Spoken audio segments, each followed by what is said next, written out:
ने लाकर रख दिया है, और लाकर इसलिए रख दिया कि भारत ने ऑपरेशन सिंदूर कर दिया। ऑपरेशन सिंदूर के बाद पाकिस्तान की आर्मी टेररिस्ट के जनाजे में जिस तरीके से खड़ी हुई, उससे एक बात तो साफ हो गई कि पाकिस्तान सरकार, पाकिस्तान आर्मी, आईएसआई और टेररिस्ट ये सब एक ही थाली के चट्टे बट्टे हैं। लेकिन इस बीच पाकिस्तान एक तरफ से अब मार नहीं खा रहा, पाकिस्तान को मार कई तरफ से पड़ने वाली है। कर्नल दिनेश शर्मा मेरे साथ डिफेंस एक्सपर्ट के तौर पर जुड़ गए हैं। प्रोफेसर मनोज कुमार कुछ देर में मेरे साथ जुड़ जाएंगे। सबसे पहले कर्नल दिनेश शर्मा, आपका रुख करते हुए, पाकिस्तान ने ऑपरेशन सिंदूर का जवाब देने की कोशिश की।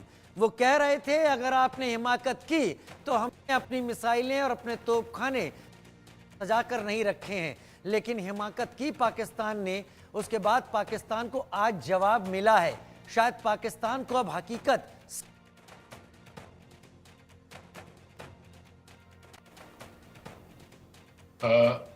राजीव जी, आपको मेरी आवाज सुनाई दे रही है? आवाज आ रही है आपकी? हाँ। राजीव जी, देखिए, आज की तारीख के अंदर जो मुनीर है उनका, उसकी सिचुएशन जो है वो कैश 22 की है। अगर वो किसी प्रकार का कोई एक्शन नहीं लेता तो पाकिस्तान की आवाम जो है वो आर्मी से और दूर हो जाएगी। उसे अपनी आवाम को भी जोड़ के रखना चाहता। मैं एक छोटी सी घटना जो 9 मई 2024 को हुई थी, 9 मई 2024 के अंदर से पहले जो है पाकिस्तान आर्मी का जो है बहुत डर और भय होता था पाकिस्तान की आवाम के ऊपर। लेकिन 9 मई 2024 को जो इलेक्शन को रिग किया गया हुआ था, तो उसके बाद जो है पाकिस्तानी अवाम ने जो लाहौर का जो कोर कमांडर है, इवन उसके घर के अंदर हमला किया, और जितनी भी आर्मी की एस्टेब्लिशमेंट थी, चाहे वो पिंडी में है जहाँ और जगह के ऊपर है, उसके ऊपर भी इन्होंने फौजी साजो सामान के ऊपर तोड़फोड़ की थी। तो ये एक इशारा था पाकिस्तान आर्मी के लिए कि अब जो उनकी पॉपुलेशन है पाकिस्तान की, वो आर्मी से किसी प्रकार का भय नहीं खाती है, और वहां पर जो है आर्मी और सिविलियन पॉपुलेशन के अंदर एक बहुत बड़ा सा गैप पड़ गया था।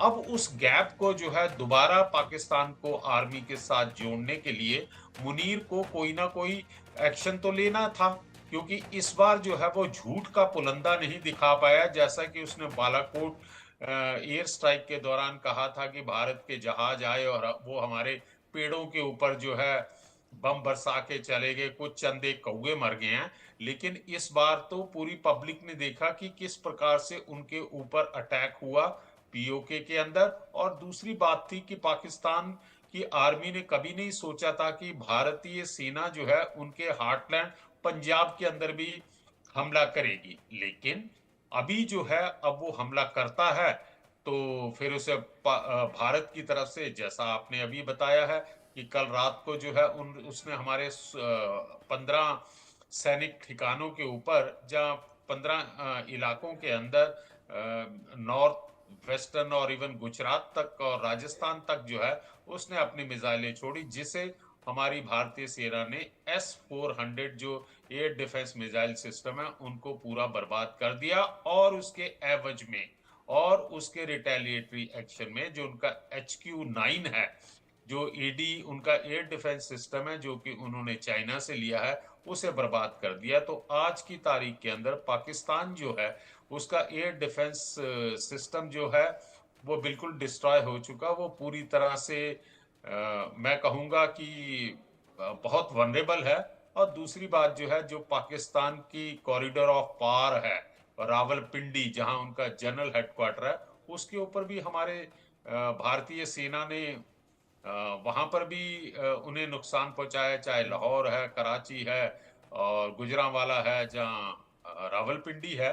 तो आज की हालात के अंदर दूसरा जो आपने अपनी रिपोर्ट के अंदर बताया बलूचिस्तान का, यस, बलूचिस्तान के जो है तकरीबन 1500 के करीब जो है फ्रीडम फाइटर हैं, और इन 1500 लोगों ने पाकिस्तान आर्मी को घुटने के ऊपर ला दिया है। और यहां तक भी रिपोर्ट्स आ रही हैं कि बलूचिस्तान के अंदर रात के समय पाकिस्तान आर्मी या पाकिस्तान की एस्टेब्लिशमेंट का कोई कंट्रोल नहीं है। जहां जहां उनके सैनिक अड्डे हैं, चाहे क्वेटा है और बाकी एक दो जगह उनके जो आर्मी कंट्रोलमेंट है, वहां पर आपको थोड़ी बहुत हलचल नजर आएगी।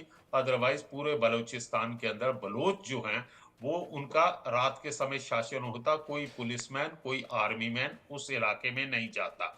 अभी हाल ही में जो उनके एक्स प्राइम मिनिस्टर हैं उन्होंने इंटरव्यू दिया है, उनका मैं नाम मेरे दिमाग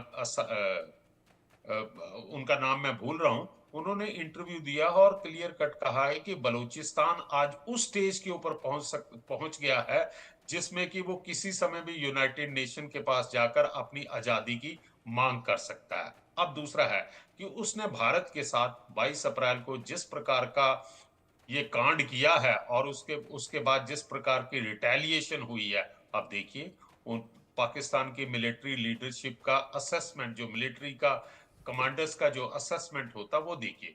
उन्होंने कोयटा से जो उनकी 11 कोर है उसमें के 2 डिवीजन जो है 41 डिवीजन और 33 डिवीजन जो है